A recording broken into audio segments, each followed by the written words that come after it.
করে দেন আরো ভালো হয় সুন্দর। রুই মাছটা যদি আইস ভুড়ি টুড়ি সব ফালাই একদম ফ্রাই করে আপনার মুখের মধ্যে তুলে দিই তাহলে হবে না? সুবহানাল্লাহ সুবহানাল্লাহ, এত সার্ভিস আপনার এনে। এই গাদাটা কার জামাই গো ভাবি? কার জামাই বুঝো না? কুলসুমের জামাই। হ্যাঁ। কুলসুম যেমন গাদাও পাইছে একটা গাদা।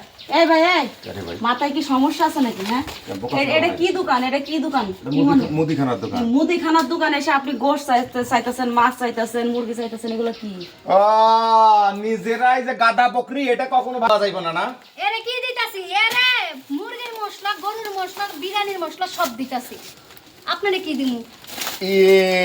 রে যেভাবে আপনি চাইতেছেন, আপনি মশলার কথা একবার উদ্দেশ্য করেন নাই। আমি বাজারে যাইতেছি, এই কইতেছে মশলা গরু দিবেন, মাছ দিবেন, মুরগি দিবেন। আমি শুনছি এখানে সব বিক্রি হয়, তাই আইলাম। আরে বাবা রে, এটা আমার পরিচিত দোকান, এই জন্য আমি যেটা কই ওইটা বোঝাপড়া আমাদের দুইজনের মধ্যে ভাইঙ্গা চুরে কিছু কওয়া লাগে না। ও সরি সরি ভাবি, sorry. What is this you বকরির বাল হইছে। সামান?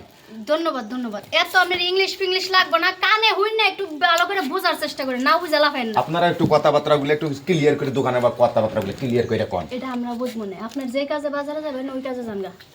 মানে তবে মশলা লাগলে ভাই আমার কাছ থেকে নিয়ে যান, কম দামে সেল দেই। আচ্ছা, মশলা কি সেমাইয়ের মশলা আছে? সেমাই